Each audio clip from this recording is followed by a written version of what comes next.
시대적 기발한 발명품이란 말씀을 가지고 나누고자 합니다. 가톨릭은 시대적으로 기발한 발명품을 많이 만들어 내려왔습니다.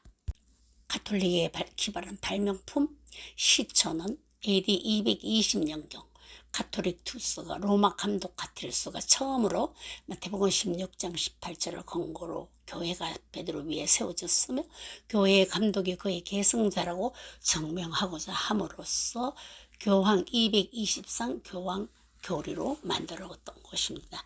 그 후 250년경에는 로마 교회를 축출하고 원래 로마 교회가 축출되므로 이들은 알프스로 들어가고 코르넬리우스파가 로마 교회의 이름을 행세하다가 후에 콘스탄틴이 공식적으로 로마 가톨릭 교회로 인정을 하게 되죠. 성직 계급 제도가 본격화되며 주교의 직위가 법적인 규례가 되므로 카르타고의 키프리안에 의해서 발전되는데 이교주의자 코르넬리우스파는 AD 300년경에 죽은 자를 위한 기도를 하면서 죽은 자 위한 기도가 시작되고 또한 십자가를 걷는 것과 마리아 평생 동정녀 교리가 가르치기 시작을 했는데 침례 중생설 등장과 평신도 설교 금지를 하게 됐죠. AD 312년에는 멜리안 다리 전투에서 대업무자 콘스탄틴 황제가 하늘에 나타난 십자가 환상을 보게 되죠. 그가 본 십자가는 주술적 힘이 있다고 믿어지는 이집트 앵커 십자가로 알려져 있죠. 밀라노 칙령과 내용 공식화는 AD 313년 2월 공동선언을 하게 되는데요. 콘스탄틴과 동방 황제 리키니우스가 밀라노에서 만나 공동으로 칙령을 발표했죠. 이는 제국 전체에 통일된 종교 정책을 적용하는 역사적 순간이 되면서 종교 자유의 공식 인정을 하게 됩니다.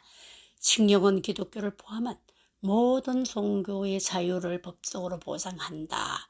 모든 사람이 자신의 원하는 신앙을 자유롭게 선택할 수 있다는 조항이 명시가 되죠. 박해 중단과 재산 반환이 이루어지는데요. 기독교에 대한 모든 박해를 중단시하고 몰수했던 교회의 재산을 원상복귀하도록 명령을 하며 이는 기독교가 로마 법정에서 공식적으로 인정받은 최초의 사례가 되는 것입니다.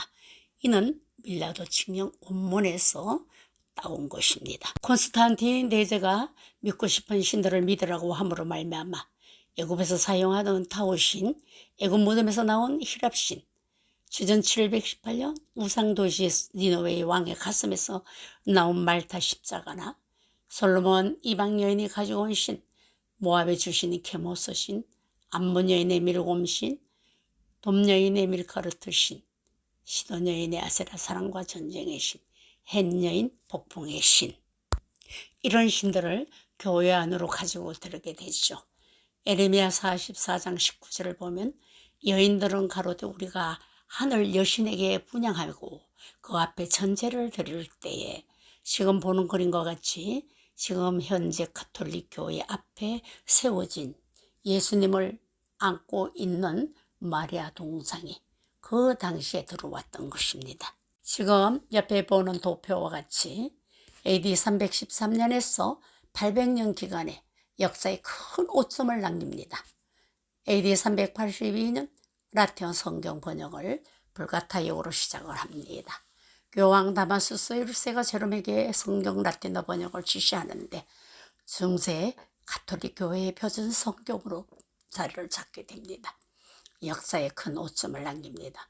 히브리 원정과 70인용에 없었던 루시퍼를 삽입하게 됩니다. 천사 루시퍼가 타락하여 사단이 되었다고 하는 조직신학의 사단의 기원을 삼게 되죠. 모든 성경에서 계명성이라고 봅니다. 이사야 14장 12절 너 아침의 아들 계명성이요 어찌 그리 하늘에서 떨어졌으며 너의 열국을 엎은 자여 어찌 그리 땅에 지켰는고. 특히 KJV 성경은 이사야 14장 12절을 오 아침의 아들 루시퍼야 네가 어찌 하늘에서 떨어졌느냐. 민족들을 연약하게 하였던 네가 어찌 땅으로 끊어서 내렸느냐. 다음 히브리 원문과 그려서 70인용 비교를 해봅니다. 히브리어 원문은 헤일렌 벤 샤하루, 의미의 샛별, 새벽의 아들 빛나는 존재를 가리키는 히브리어 표현이죠. 그리스인 70연역은 호에어스포로스, 의미는 새벽을 가져오는 자들, 동틀 무렵 빛나는 자들 나타내는 그리스어죠. 성 제롬의 라틴어 번역은 바로 루키페르라고, 의미는 빛을 가져오는 자, 두 원전의 의미를 조화롭게 반영한 라틴어 번역이라며 루시퍼를 삽입하게 되는 것입니다. 비로소 천년이 지난 후에 영국 제임스 왕의 이름을 따서 KJ 불성경은 킹 제임스 영어 성경을 만들게 번역하게 되는 것이죠. 이러므로 루시퍼가 자리를 잡게 됩니다. 사단의 기원으로 삼게 되는 이러한 오류를 만들게 된 것이죠. 에베소 정교회의는 431년 마리아는 하나님의 어머니로 에페소 공회에서 테오토코스 공식으로 발표했습니다. 이는 예수님의 신성을 강조하기 위한 결정이라고 하나 이후 마리아의 신앙은 확장으로서 가톨릭 교회에 하나님의 어머니로 자리 잡게 되었습니다. 참 듣기 거북합니다. 하나님의 무슨 어머니가 있느냐? 출애굽기 3장 14절 하나님은 모세에게 이르시되 나는 스스로 있는 자니라. 그리고 요한복음 8장 58절에도 예수님이 말씀하셨습니다. 내가 아브라함 있기 전부터 있었느니라. 예수님께서 영원하신 하나님을 선포하시며 출애굽기 3장 14절에도 하나님의 이름과 동일한 존재임을 드러내셨습니다. 시간을 초월한 존재의 선언을 하시고 구약의 하나님과 동일한 본질이며 영원한 나는 인이라 선언하십니다. 신약에서 예수님은 여러 차례 나는 인이라고 선언을 하시며 구약의 하나님과 자신을 동일성을 보여주셨습니다. 이는 기독교 삼위일체 교리의 중요한 성경적 근거가 되는 것입니다. 정관사로서 호, 알렉데이아 에그에미호, 나는 영원한 진리다. 이렇게 하나님의 어머니 이름을 사용함으로 말미암아 이단이 생겼습니다. 이 요절을 인용하여 하나님 아버지가 있다면 하나님의 어머니가 있다고 안상홍은 하나님의 어머니 교회를 만들었습니다. AD 1090년에는 로자리 묵주를 만들어서 많은 사람들을 미혹합니다.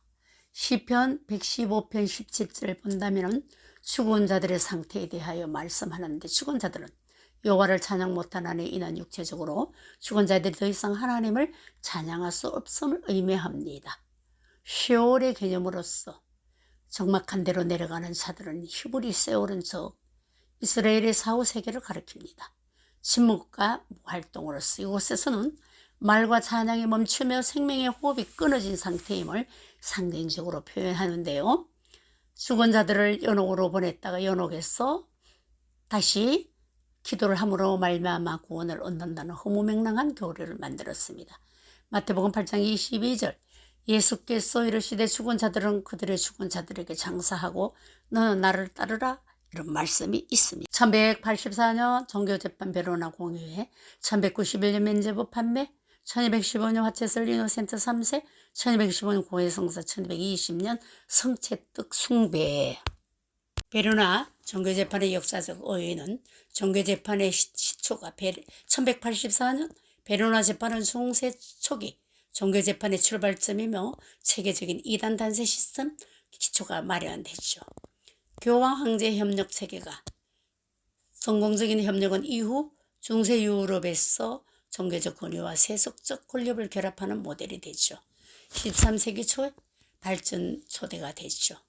도미니코 수도회 중심의 변곡적인 종교재판소 발전을 위한 법적 제도적 기반을 확립하게 되는데 이 재판을 통해서 확립된 원칙들 이후 수세기 동안 유럽 종교사에 깊은 영향을 미쳤으며 중세 후기 종교재판의 활동과 근세 종교 개혁 시기까지 그 영향력이 지속되었던 것입니다. 1191년 면제부 판매 시작과 배경 봅니다.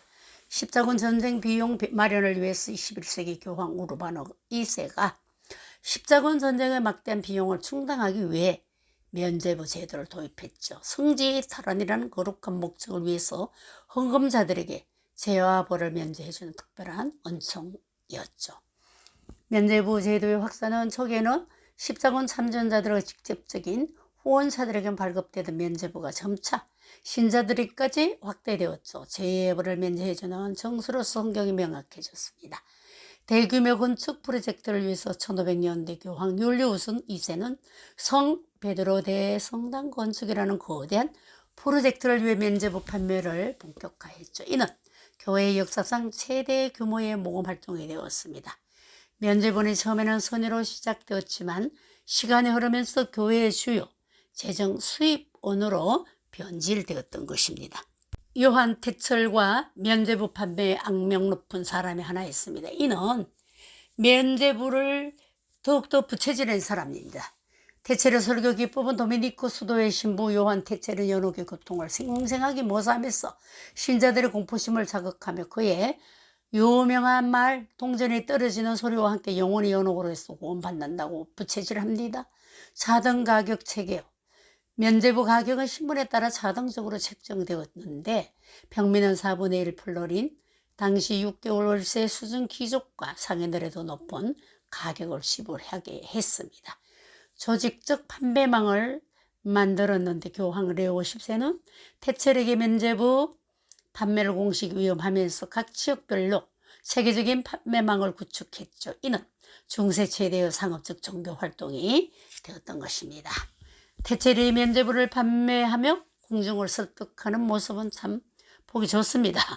면죄부 판매의 상업화 남용은 결국 마르틴 루터의 1517년 95가지 계조의 반박문으로 이어서 종교개혁의 직접적인 원인이 되었던 것입니다. 1215년 제4차 라테난 공회에서 성체 숭배를 확립을 합니다.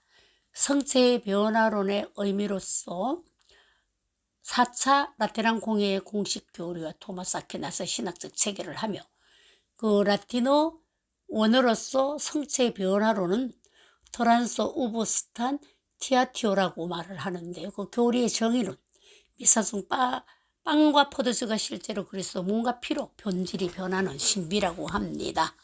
외형은 빵과 포도주 그대로 있지만 본질 완전히 그리스도로 변화된다는 의미를 가집니다. 이들은 예수 그리스도의 피를 보혈의 피로 기도하지도 않고 피의 능력을 힘입어 제사함 받을 기도도 하지 않으면서 이것은 믿는 것은 어불성설이죠. 성체 현시의 의미인 중세로부터 발전하여 16세기 트렌트 공회에서 강조되는데 그 성체 현시의 라틴어 원어는 아도라티오 에우카리스티카라고 성체를 경배하는 묵상하고 신심하는 행위를 말하는데 가톨릭 신자들의 일상 신심 행위로 자리를 찾게 됩니다. 참 너무 허무맹랑한 말을 하는 것이죠. 고린도전서 12장 11장 25절 19에 또 한 것과 같이 잔을 가지시고 이러시되 이 잔은 내 피로 세운 새 언약이니 이것을 행하여 마실 때마다 나를 기념하라. 우리는 기념설로 믿는 것입니다. 그런데 이들은 그것을 우상화하고 있습니다. 말하자면 신격하고 있습니다. 말하자면 신으로 섬기고 있습니다.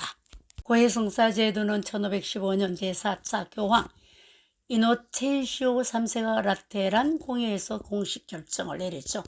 고해성사의 의미와 절차를 보면은 고해성사는 세례 후 지은 죄를 참회하고 하나님과 교회와의 관계를 회복하는 성사라고 합니다. 예수 그리스도께서 사도들에게 죄를 용서하는 권한을 주시며 제정하셨다고 오늘날 사제가 그 권한을 이어받아 집행한다고 합니다. 고해성사는 단순한 제 고백이 아니라 진심 어린 통회와 결심으로 그리고 보석을 통해 영혼이 새로워지는 과정이라고 합니다. 거짓말, 예수님께서 사도들에게 죄를 용서하는 권한을 주시지 않으셨습니다. 예수님의 제자들은 죄 사함 받을 권한이 없습니다. 오직 죄 사함은 예수 그리스도만이 하실 수가 있는 것입니다. 고해성사의 5 핵심 요소를 봅니다. 첫 번째, 성찰, 자신의 죄를 깊이 돌아보고 깨닫기. 둘째, 통화죄를 진심으로 뉘우치는 다시는 죄 짓지 않겠다는 결심.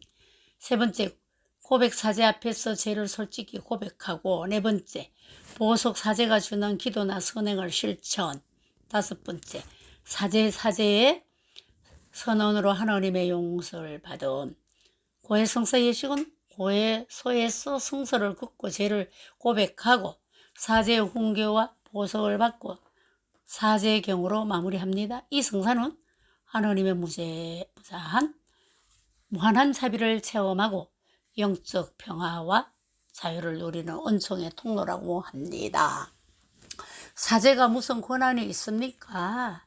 예수님만이 죄 사함 줄 수밖에 없는 권한이 있는데 이들은 사제에 고백하고 또 가서 고백하고 죄 사함 받고 얼마나 번거롭겠습니까?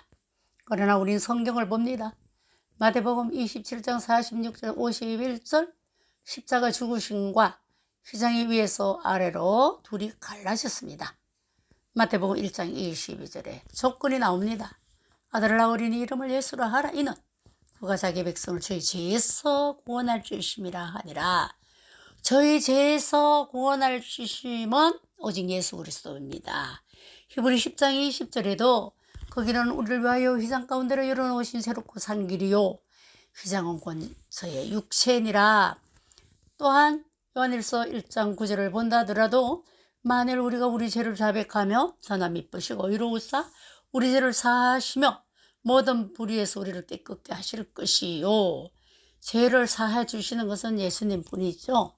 율법을 쫓아 그의 모든 물건이 피로써 정결케 되나니 피 흘림이 없은즉 사함이 없느니라. 피를 흘려주신 예수님만이 사함의 권세가 있습니다. 10장 23절 다 그의 힘으로 힘입어 제사함을 받는다 하였느니라.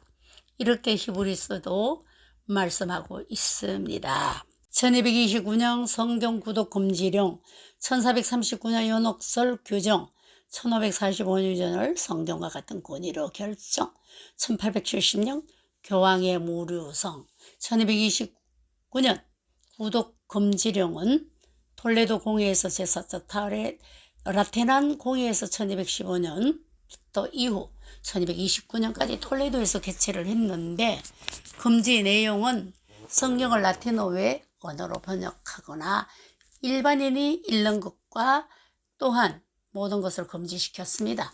1545년 유전과 성경의 동등을 말하는데 트렌트 공회 시작이 1545년 종교개혁에 대한 가톨릭의 공식 응답을 시작했고 유전과 성경의 동등 권위로서 교회 전통 유전이 성경과 함께 신앙과 도덕의 권위로 삼았습니다.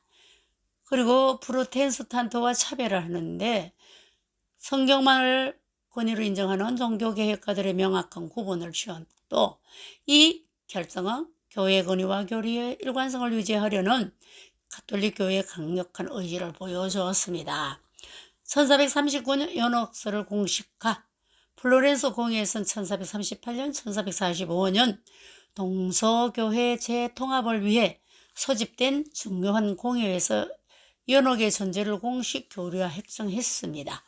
재정식 정화 과정으로서 중간 상태의 정의를 만들었고 신자들의 기도와 미사로 영혼을 도울 수 있다고 규정지었으며 가톨릭 교회 정체성 강화를 위해서 이렇게 또 만들었던 것입니다. 마르틴 루터의 1517년 95가지 조목을 발표하기까지 그의 마음을 봅니다.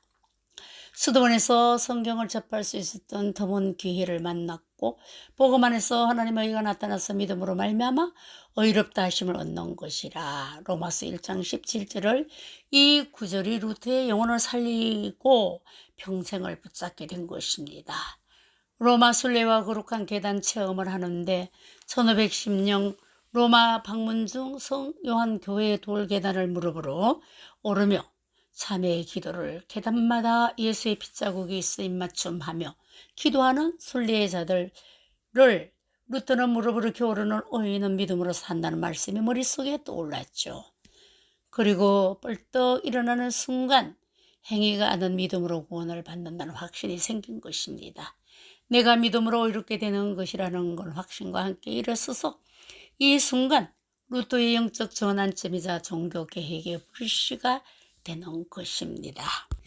그러자 1517년 비텐베르크 성문에 95가지 반박문을 붙이고 면죄부 판매와 교회 부패를 신랄히 비판했습니다. 구원은 오직 믿음만은 가능하다. 성경 진리 회복을 주장하면서 교회와 충돌과 루터의 확고한 신념은 교황과 교회 권위의 도전 파문과 재판을 겪었죠. 보스럼 의회 1521년에 여기서 서 있노라 다른 길은 없다. 서는 믿음으로서 사는 의인의 삶을 끝까지 고수하고 붙이고 살며 길을 찾았던 것입니다. 15, 16세기 가톨릭 교회 내에는 만연한 성직 매매가 이루어졌습니다. 사치와 면죄부 판매 등의 부패가 개혁의 필요성을 불러옵니다. 마르틴 루터 종교개혁 이후에 만들어진 교리들은 마리아 4대 교리가 유명하죠.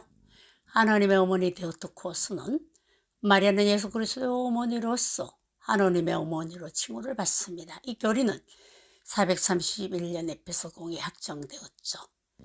평생 동정녀, 퍼페추얼 버지니티, 마리아가 예수님을 잉태하기 전, 잉태하는 동안 그리고 그 이후에 평생 동정을 지켰다는 교리입니다. 원죄 없이 잉태, 무염시태라고 하죠. 이에 클레이트 컨셉션, 마리아가 잉태되는 순간부터 원죄에 물들지 않았다는 교리로 1854년 확정되었고 하늘로 올라갔다는 것이죠. 몽서성천이라고 합니다.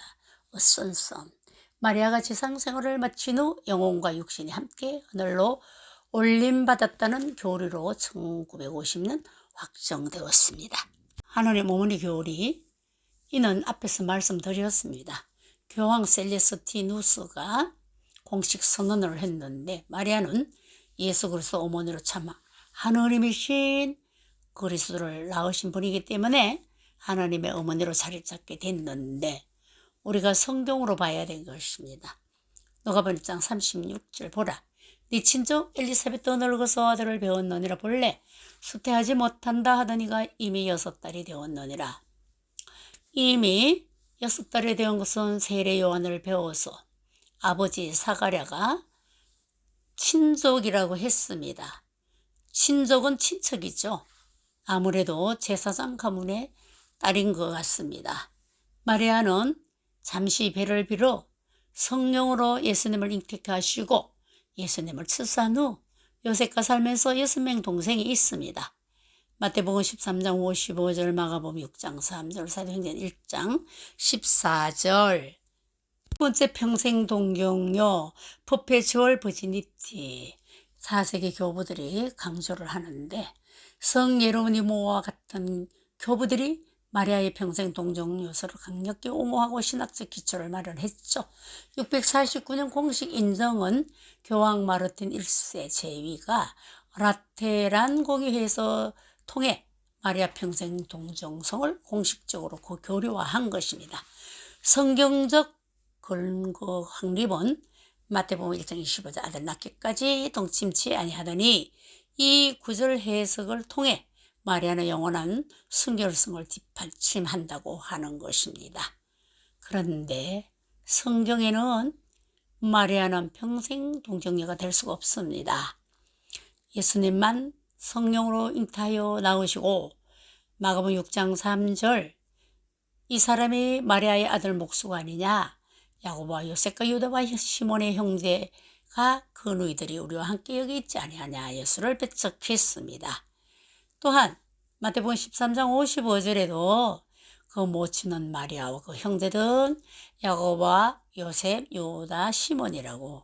또한 사도행전 1장 14절도 여자들과 예수의 모친 마리아와 예수의 아우들로 더불어 마음을 같이 하여 기도에 힘썼다고 합니다. 동생들이 6명이나 있습니다. 그리고 예수님 성천 후 또한 요셉과 살았습니다. 세 번째 교리, 무염시태, 이메클레이트 컨셉션, 1854년 교황 비오 9세의 선포, 교황 회칙을 통해 마리아가 원죄 없이 잉태했다는 교리를 공식 선언했습니다. 이 교리는 마리아가 예수를 잉태한 것이 아니라 마리아 자신이 어머니 안나의 대중에 있을 때부터 원죄없이 태어났다는 의미를 말합니다. 성경적 토대를 말하는데 창세기 3장 15절에 내가 너로 여자와 원수가 되게 하고 너의 후손도 여자의 후손과 원수가 되게 하리니, 또한 누가복음 1장 28절 은총이 가득한 자의 천사 가브리엘의 인사말은 마리아 원죄 없는 상태를 시사한다고 합니다. 너무 비틀어 버리네요. 창세기 3장 15절은 원시복음 예수 그리스도를 말하고 있습니다. 그러나 누가복음 1장 36절을 보더라도 보라 내 친족 엘리사벳도 늙어서 아들을 배웠느니라 원래 수태하지 못한다 하더니가 이미 6달이 되었다고 하는 것은 친족 사가라의 제사장이 그 가문의 딸인 것은 틀림이 없는데, 공경하는 것은 좋지만 성경에 없는 것을 가지고 말한다는 것은 절대로 믿을 수가 없는 것입니다. 네 번째, 몽서성천 어썸슨 교리 1950년 11월 1일 교황 비오 12세가 발표한 역사적인 사도 훈장 교회 해칙으로 가톨릭교의 역사상 순간을 기록했습니다. 1950년 공식 선언 교황 비오 12세가 교황 해칙을 발표합니다. 무니 피센티시무스 데우스로 마리아 육체와 영혼이 함께 하늘로 올라갔음을 교리로 선포했습니다. 이는 라틴어 원문으로서 가장 후한 하나님이라는 뜻으로 하나님의 무한 사랑과 자비를 표현한 아름다운 명칭이라고 합니다. 성경적 근거를 댑니다. 묵시록 12장 1절 하늘에 큰 이적이 나타나니 해를 입은 한 여자가 있는데 마리아 영광스러운 성전을 상징으로 표현한다고 합니다. 이는 첫대 교회를 말하는 것입니다. 요한복음 3장 13절 하늘에서 내려온 인자 외에는 하늘로 올라간 자가 없느니라. 성경에 없는 거짓된 복음을 가톨릭 교리 1950년 비오 12세 교황이 마리아 성천 교리 공식 선포하고 많은 것을 거짓된 복음을 만들었습니다. 성경 관점에서 우리는 봐야 됩니다. 성경 어디에도 마리아 성천 기록이 없습니다. 요한복음 3장 13절이 명확하게 예수님만 성천했음을 선언하고 있죠. 성경은 오직 창세기 5장 24절에 왕하 2장 11절 엘리야, 사도행전 1장 11절 예수님 성천만 기록하고 있습니다. 오직 성경의 원칙에 부합되지 않는 것은 믿음은 아니 되겠죠. 또한 미혹인 것입니다. 다음 그림은 얼마나 혼합주의라고 볼 수 있는 대표입니다. 길상사에서 우리는 하나이다. 스님들의 입에서는 관세음보살 불창가를 부르고 신부들의 입에서는 마리아송을 부르고 완전한 혼합주의입니다. 크리스마스 때나 또한 4월 초파일 때 이러한 일들을 벌이고 있는 것이죠. 교황의 무료성 1870년 제체 1차 바티칸 공회에서 했던 교리요. 교리 현장 가톨릭 교회 역사상 가장 중요한 교리 중 하나이죠. 교회 최고 교사로서 교황이 사용하는 권위적 선언 방식인데, 교황의 권위는 그리스도 대리자로서 해석 최종 권위를 가집니다. 마태복음 16장 18절 19절 베드로의 반석에 세워진 교회를 인용하며 성경과 전통의 조화를, 마리아 4대 교리는 성경 직접적 기술과 교회의 오랜 전통으로 삼고 있습니다. 그런데 2000년도 출동한 총리들 앞에서 교황 베네딕토 16세는 영국 런던 웨스트민스터 홀에서 여러 총리들 앞에서 이날 가톨릭 성직자들이 저지른 유아 성추행에 대해 사과하고 있습니다. 그런데 교황이 사과를 하게 됩니까? 자체 스스로 무류성이 아니라는 것을 지금 밝히고 있는 것이죠. 훼손하고 있는 것이죠. AD 1987년 교황 요한 바오로 1세는 마리아 숭배 지정을 했고 교황의 진화론을 인정했습니다. 고 김수환 추기경은 다른 종교도 구원이 있다고 다원주의를 발표했죠. 불교도 진화론을 믿고 가톨릭도 진화론을 믿는다면 진화론을 다시 한번 논해 보겠습니다. 진화론에 의하면 사람은 동물의 후손이 되겠죠. 원숭이의 아비는 개나 말 같은 포유류가 될 것이고 또 그 조상은 아메바와 같은 단세포가 되죠. 단세포 생물의 조상은 무엇인가요?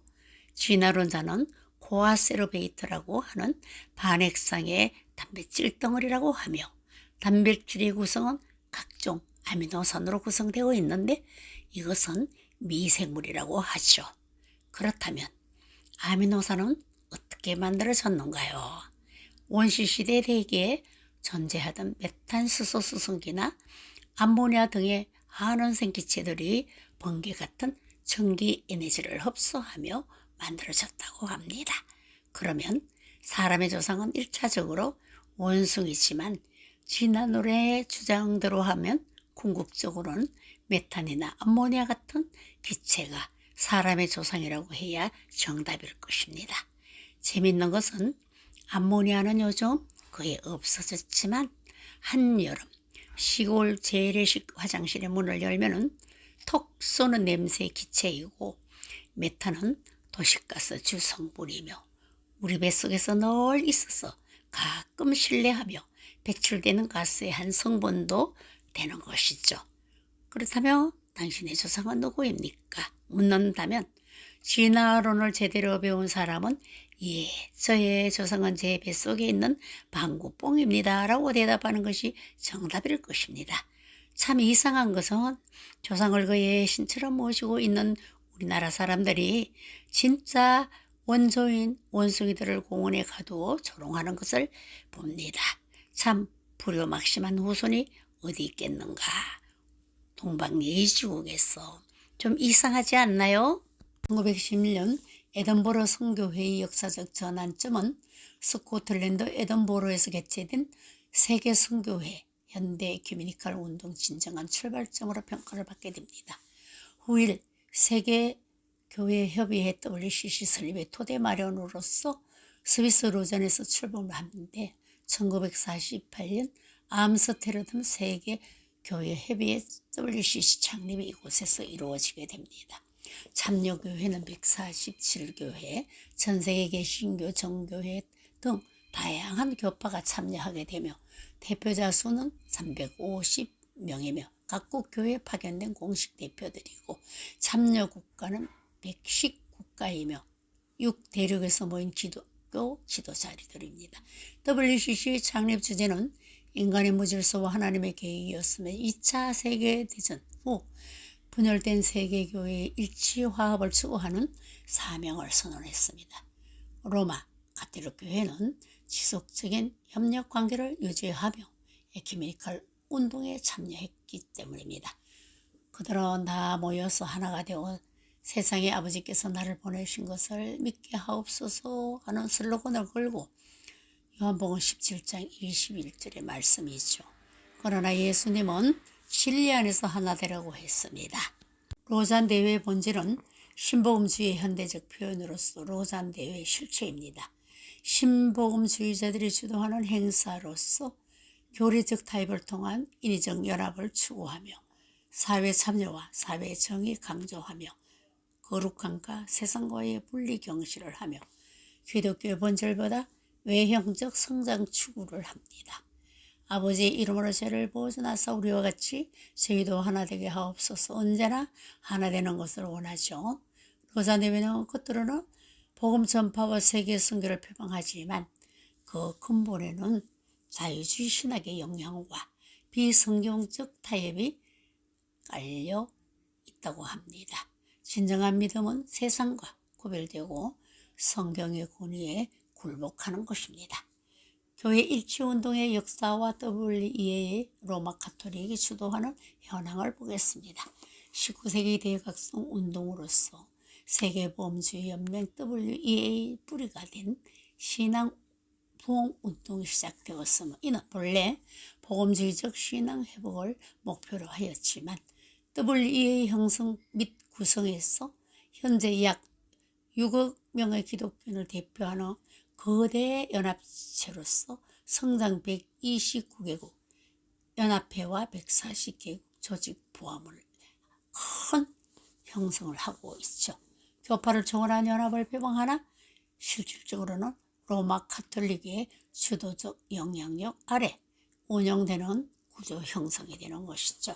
로마 카톨릭의 영향력 확대를 본다면 시간이 지남에 따라서 WEA 내 카톨릭의 영향이 점차 확대되며 개신교 정교와의 교류가 첨가되고 WEA의 종교다원주의의 강화는 WEA는 원래 보험주의 정신에 충실했으나 점차로 로마 카톨릭과의 주도 아래 교회 일치를 명분으로 한 연합주의로서 변질되는 경향을 보이고 있죠. 실제로는 성경적 원칙보다 종교다원주의 경향이 강화되고 있는 것입니다. 지난번 잠바브웨 현지 신보험주의 사역 현장에서 자기들의 신 이름을 부르면서 이렇게 모여서 일치 기도회를 하고 있습니다. 이제 말씀을 맺으려고 합니다. 가톨릭은 큰 집이고 개신교는 작은 집. 왜 이런 말을 하게 됩니까? 1517년 마틴 루터가 종교 개혁을 하므로 그런 이야기를 듣게 되는데 그것은 오해인 것입니다. AD 95년, 96년 사도 요한은 도미티아누스 황제의 혹독한 기독교 박해시 반모섬에 유배되었다가 그곳에서 요한계시록을 기록하게 되었죠. 100세 가까이 그이 되어서 그는 자연사를 하지만 그의 제자 폴리갑은 모든 가르침을 요한에게 받아서 서문화 교회의 감독으로서 AD 60년부터 155년까지 약 95년간 교회를 섬겼습니다. 그는 체포되기 전 꿈에서 자신의 베개가 불타는 것을 보고 화형당할 것을 예견했죠. 이후 담대히 순교의 길을 걸었습니다. 화형대에서도 주 예수 그리스도께 영광을 돌립니다 라고 찬송했고 불길이 그를 해치지 못하자 창으로 찔러 순교당했습니다. 2세기 위대한 교부 이레네우스는 폴리갑의 제자로서 사도적 전통을 이어받아 리옹의 수교로서 교회를 인도하며 그의 신학적 통찰력은 교회사에 큰 영향을 미쳤습니다. 순교 전까지 사도들의 가르침과 천연왕국에 대한 신앙을 굳건히 지켜 전파했으며 교회의 기둥 같은 역할을 감당하며 영지주의 같은 이단들과 맞서 싸우며 변론가로서 정통 교리를 정립하고 그는 이단 반박을 통해서 사도적 전통의 중요성을 강조하며 순교당했습니다. 3세기 초 아그네스는 순교란 신앙의 상징적 이름을 가진 13세 여자로서 그는 혹독한 박해와 유혹 속에서도 신앙을 포기하지 않고 그리스도를 신랑으로 섬기겠다고 서약을 하고 천연왕국을 소망하고 꿋꿋한 믿음을 지키다가 순교를 당하고 세바스티아누스는 로마 군인의 신분으로 디오클라티아누스 황제 치하의 근위대 대장으로 높은 지위에 있었으나 기독교 신앙을 고백하고 그는 화살에 맞아 죽었다고 여겨졌으나 기적적으로 살아나서 다시 황제 앞에 그리스도를 전거하고 순교당했습니다. 이러한 박해 속에서도 기독교는 꿋꿋하게 지켜내려왔던 것이죠.